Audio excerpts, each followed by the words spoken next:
welcome back to week 4 of For the Win. And we've been having a great time over the last few weeks just talking about these principles in how our relationships, specifically our relationships in family, win. I think we've covered some great bottom lines so far. And today's bottom line is about huddling around the truth.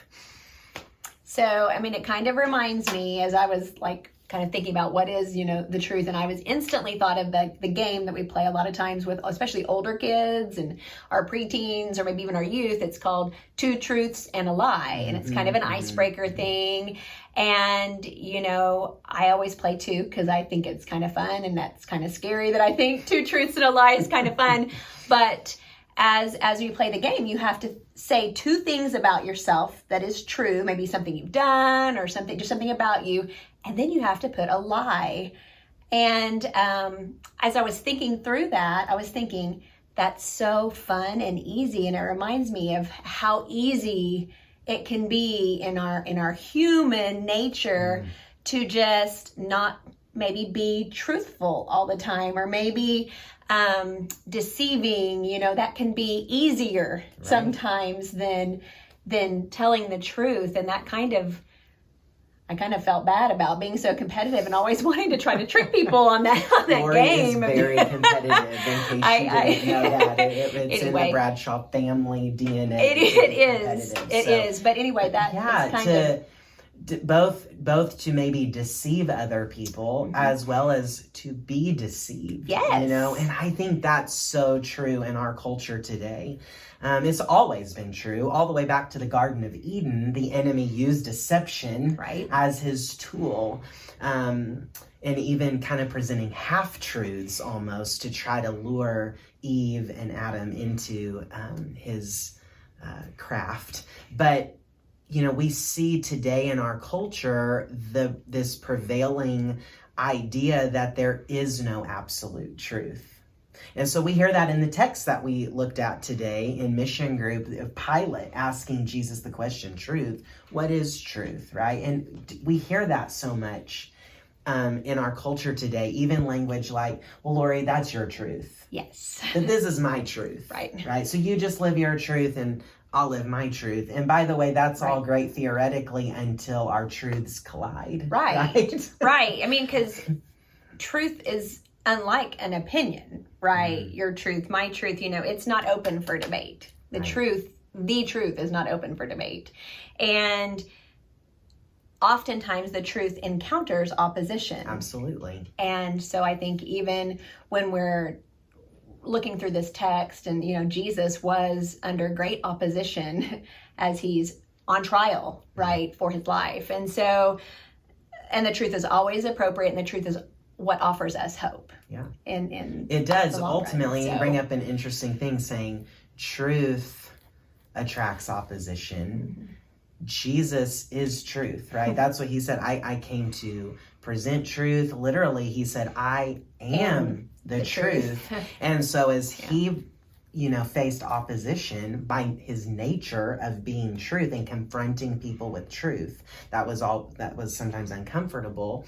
In the same way as we're trying to live out his truth and recognize that if truth isn't just a thing, but it's a person, then there is an absolute truth. Right. There is an absolute truth. And that in and of itself is a controversial idea in our day and age. Right. And so I think you kind of have a story that's kind of practical. And so, what does this look like if we connect the dots to family life, or even just our personal followership of Jesus? But, about a year ago now, maybe a little over a year ago, our oldest daughter, came to me on an evening and she says, Dad, we've been learning about DNA, and if a baby comes from the mom's belly but looks like the dad too, how does that work? Like, she was understanding that there has to be some kind of combination here for this to work. Yep. And it was like bedtime, and I'm going, oh boy, here we go, and I said, well, that's a big question. I don't know if I can answer that right now. And she says, well, do you need to Google it?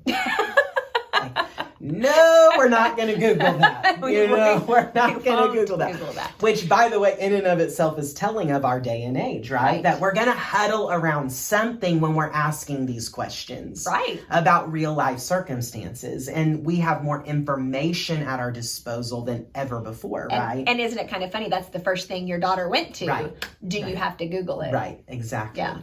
And so anyways, we did end up scheduling an appointment with her, and Courtney and I, met with her one evening, and her question was very scientific at that point. It's very scientifically based. So we lived in that scientific explanation, but went to a biblical standpoint. And that was our, in answering to her, so what you're asking about is actually something Scripture, the truth of Scripture, spells out for us and explains to us God's plan around the birds and the bees, around what the purpose of this, how it works, how it's intended to function. And, we didn't go into great depth. Right. She was a fourth grader at the time. Right. But one of the things we pointed out in that conversation is, as you grow, you're going to learn more about this. You're going to have more questions. And the way that a lot of people in the world believe about this is different than what Scripture teaches about it, God's plan and His design. So we want you to come back to us anytime you have a question, because that's where we're going to go. We're going to, in essence, huddle around the truth with this issue as well as other issues. Right. And I think that it's so important too, as families raising kids, or even with our grandkids that may come and ask similar questions, to always make those appointments, have that huddle time, and even as you said, so if Christ is truth, then sometimes by not huddling around the truth, then maybe we're omitting the truth, not whether it's intentionally maybe, but and that is equally as, I think our culture does that. I think sometimes they omit that truth, thinking that they'll come back to it, or they'll have time for that later, and really that isn't always the case. We have to just make sure, and that's why we've talked about that over and over. I think with all of our things, we have to reevaluate, rehuddle, rethink how we're going to do that, and check ourselves while we're raising our kids and doing things, so that we're making sure we're not omitting the truth. Right. I think of that line in the movie. You can hear his voice saying, "You can't handle the truth." That Jack Nicholson and the Two Good Men. Yeah. Yes. And thinking about that, almost feeling maybe a tension in our culture. Like, what happens if we're a family who chooses to believe there's an absolute truth, that Jesus is truly truth, and we're going to huddle around that? Will we be narrow-minded? Will people perceive us as being, bigoted or judgmental or self-righteous? Certainly we could become those kind of people. Sure. But here, kind of wrapping up today, is this idea. Jesus did say, "I am the way, I am the truth, I am the life." And the idea is that His truth always leads to life. And the omission of that truth, like you're saying, sometimes it's the path of least resistance on the front end. Right. But on the back end, deception leads to death. Right. And Jesus' heart for us is, the truth is hard sometimes. It is. Sometimes we can't handle the truth. Yeah. But in reality, when we huddle around that and we're committed to it, to submit to Him and His truth, it's life-giving for us and our families, and we'll win. Absolutely.